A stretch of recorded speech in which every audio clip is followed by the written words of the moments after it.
Hey guys, Joshua Peterson here, Peterson Electric. It's been a little while since I've done a video. It is the second week of August. This video is going to be about August 2020. This video is going to be about the U-15 Kubota Tractor, 2004, 16 years old, 10 horsepower, 3/4 diesel liter.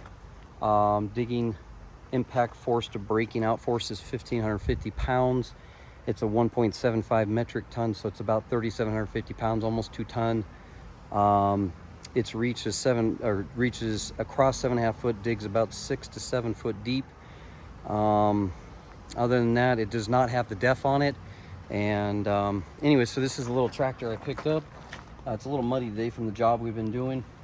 A couple key things. I've heard 250 hours on the oil change. I got it with 1,200 hours, and I had all the fluids flushed. Radiator fluid, probably common sense when it's getting dirty. Maybe every other 3 oil changes is my thought, or 4. You could read the owner's manual on that.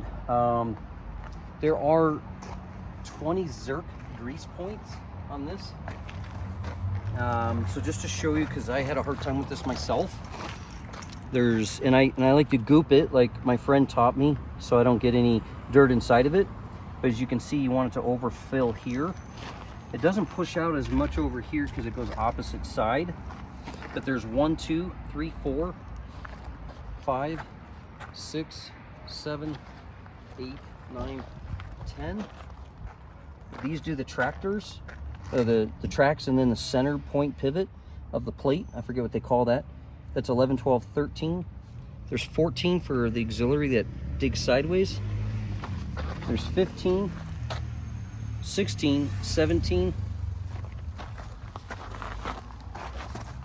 these 2 plates, 18, 19, and then there was 20 right here, and we had 21. I can't remember the last one was, but we counted it. Probably over here. Oh yeah, I think I got that one. Oh, 21 right here. Okay, so there's 21 points that you have to grease. You're supposed to grease every 8 hours after you dig. I did 2 days, 16 hours. Definitely could see the difference. So I would definitely suggest every time you dig 8 hours, especially in the heat. A little bit about this tractor to get it started. You cannot have this position of this handle down. That kind of confused me when I first got it. There is points right here where you can swap the way it digs. Here's that handle, and you move it over, and then you basically, it changes up the hydraulics of opposite of frontward and back. This is going to be your forward on your tracks and backward, left and right. This is for if I decide to get a thumb, which I have the hydraulic up there, but I got quoted about $4,200 for the parts and the welding. I'm not sure I'm going to do that yet. This tractor does come up and down right here with this lever. If I'm not using the lever, it controls the skid plate. If I pull that up, by putting this down, swinging the bucket and pushing it up, the tracks will go in. So that way you can get through a fence tighter. Of course, this is your handle for up and down round here as well for the in and out. And then this right here, come around that side. Here's your high speed.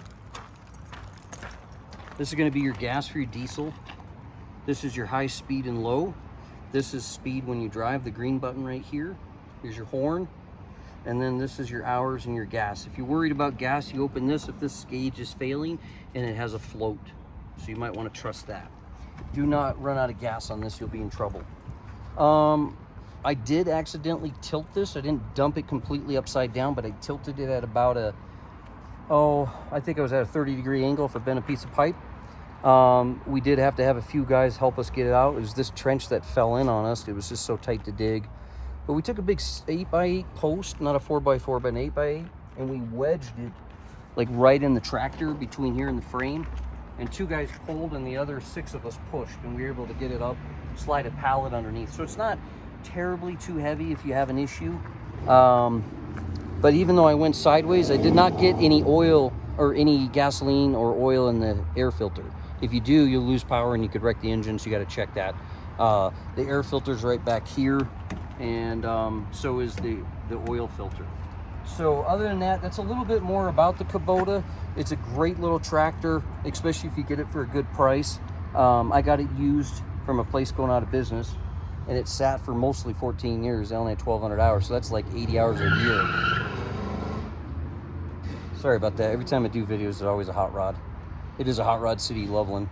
But thanks, guys, for joining us. If you have any questions about it, let us know. As far as tracks go, these things before me were toast, so they went 12 years. Don't want to be on a lot of pavement with it.